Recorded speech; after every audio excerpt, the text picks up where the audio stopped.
What we're going to be learning today are the danger zones. First of all, there's 4 danger zones, which is the 4 sides of the bus. There's the front of the bus, the back of the bus, and the sides of the bus. We always walk minimum 10 feet away from the bus just to stay away, because the bus drivers don't see very well down the sides of the buses. So it's very important to walk away from the bus. So, the reason why I have a bar in the front is to make you walk further away from the bus in the front to cross the street so I can see you. Because if you are in front of the bus because you are so short, and I am tall, I can see me, and I can't see you because you're this tall, right? So that's why the bar is here, so you walk away from the bus. Once the bus driver sees you and gives you the okay to cross, it's all safe. When we come out of the bus, it's very important that you go at least 10 feet away from the door. A lot of the times you don't have that space, so as long as you're a good 5 feet away from the bus, and there's no chance that if you slip in the winter, you slip under my tires. I wouldn't want to be squished under these, right? Human pancake. I don't want to be. We're not into human pancakes. Okay? So it's super important that you walk out away from the bus, in front of my bar, look at me, I give you the okay, then you cross. Walking. And that is danger zone number 1. So what I say about this side goes for the other side, right? Yeah. Because there's 2 sides of the bus. The only difference is one side has a door. That's it. The rest is the same.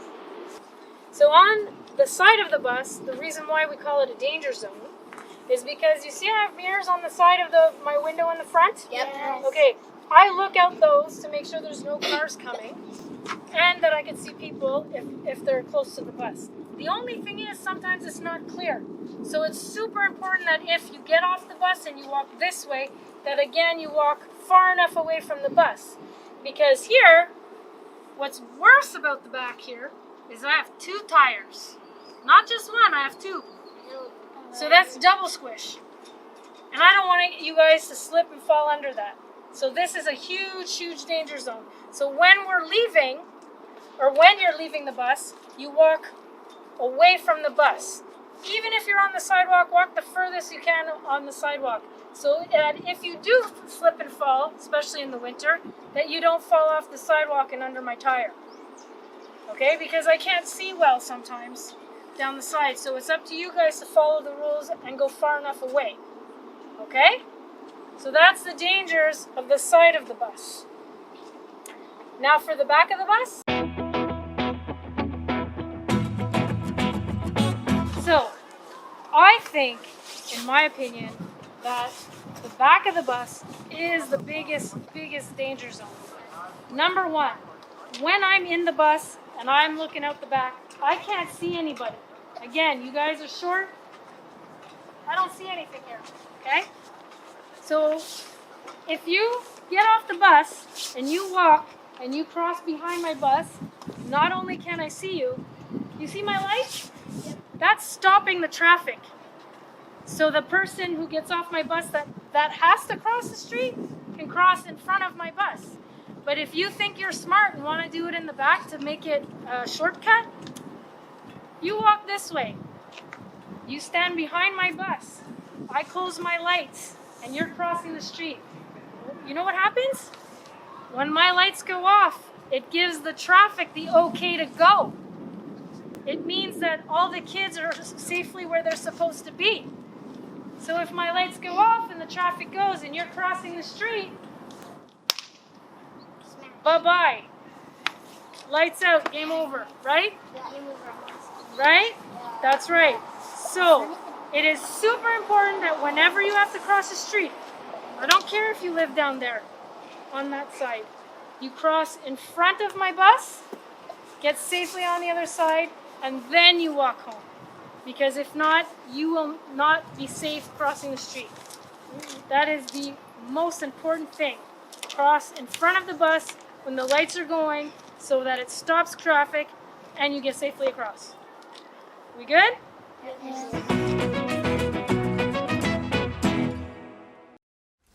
The school board, the schools, and the bus drivers want to ensure your safety on the bus. So let's go over the bus safety rules. Rule number 1. I walk to my bus stop and I wait for the bus to arrive.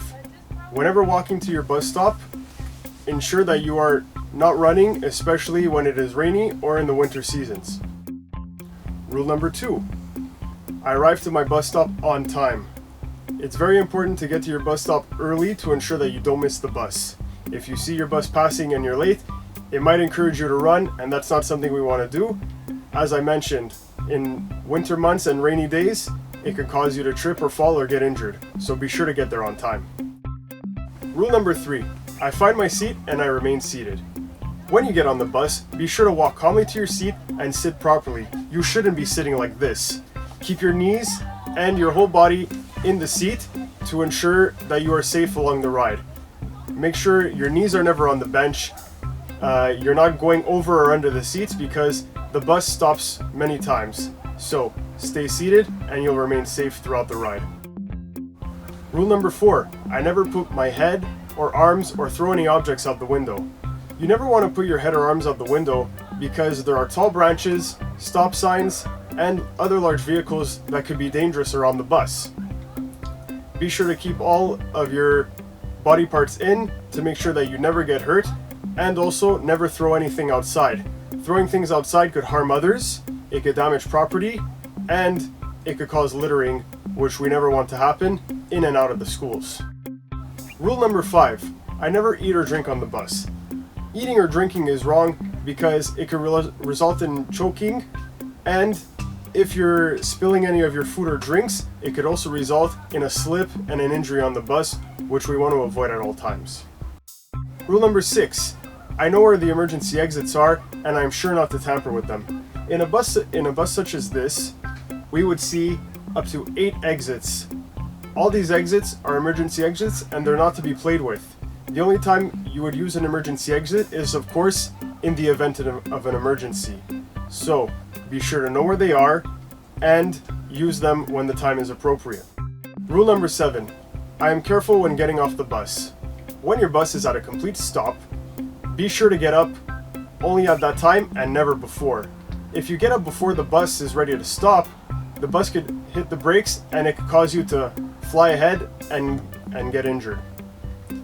When the bus stops, walk calmly down the aisle without touching or bothering anyone else. Hold on to the railing and don't jump off the steps. That way, you know that you got off safely. Rule number 8. I stay alert when crossing the bus. If you need to cross the street to get to your house, make sure you're doing so safely. Take 10 steps away from the bus and wait for the signal of the bus driver to let you know that it's safe to cross. The bus driver might give a signal like this, or even a thumbs up. That'll let you know that there are no cars crossing on the other side of the bus, and you can move safely. If the bus driver honks, that means there's danger on the other side, and you need to back up. When they signal that it is okay to cross, look both ways and calmly walk across the street. Rule number 9. Always listen to your bus driver. The bus driver is there not only to drive you to school safely, but also to help enforce the bus safety rules. They will tell you if you are not following a bus safety rule, and they are there to keep you safe along the whole way. If ever you're unsure of bus safety questions, ask them and they will gladly tell you how to follow the rules. Rule number 10. Say no to bullying on the bus. Just like in school, bullying on the bus is not permitted.